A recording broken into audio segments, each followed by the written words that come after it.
Hi నమస్తే అండి. Welcome back to వంట క్రియేట్స్. ఈరోజు చిన్న ముక్కల పచ్చడి ఎలా తయారు చేసుకోవాలో చూపించబోతున్నాను.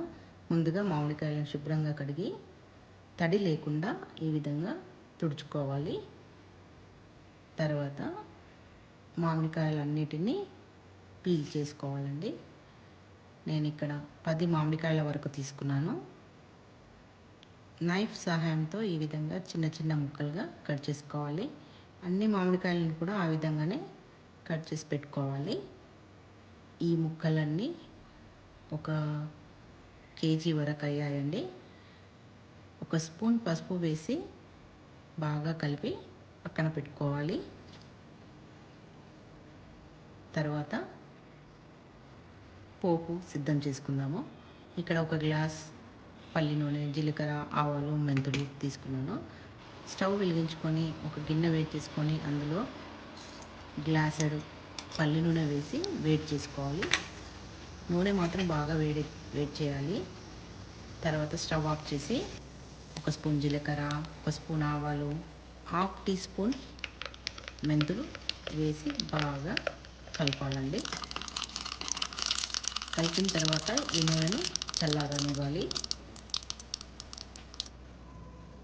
ఇప్పుడు మనం వేలు పెడితే గోరువెచ్చగా తగలాలండి మన చేతికి. ఇక్కడ కారం, ఉప్పు, అల్లం వెల్లుల్లి పేస్ట్, జీలకర్ర పొడి, మెంతి పొడి, ఆవాల పొడి తీసుకున్నాను. ముందుగా అల్లం వెల్లుల్లి పేస్ట్ వేయాలండి. గోరువెచ్చగా ఉన్న నూనెలో అల్లం వెల్లుల్లి పేస్ట్ వేసి బాగా కలుపుకోవాలి. తర్వాత ఇక్కడ ఒక కేజీ ముక్కలకి నేను 125 గ్రామ్స్ కారం, ఒక పావు కేజీ ఉప్పు వేసానండి. ఎప్పుడైనా ఒక కేజీకి అర్ధపావు కారం, పావు కేజీ ఉప్పు తీసుకోవాలి. ఒక స్పూన్ మెంతి పొడి, ఒక స్పూన్ జీరా పౌడర్, ఒక 2-3 స్పూన్ల ఆవాల పొడి వేసి బాగా కలుపుకోవాలి. చూడండి, నేను వీడియోలో చూపించిన విధంగా బాగా కలపాలండి. తర్వాత మనం ముందుగా పసుపు కలిపి పెట్టుకున్న ముక్కలన్నిటినీ ఈ కారంలో వేసి చేతితో బాగా కలపాలండి.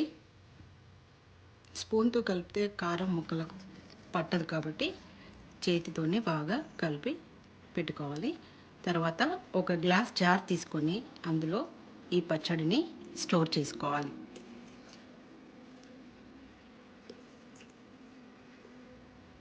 ఒక అరగంట తర్వాత చూస్తే నూనె ఇలా పైకి తేలుతుంది. చిన్న మామిడి ముక్కల పచ్చడి తయారయ్యింది. మీకు కనుక నా వీడియోస్ నచ్చినట్లయితే like, share, subscribe to my channel. Thank you.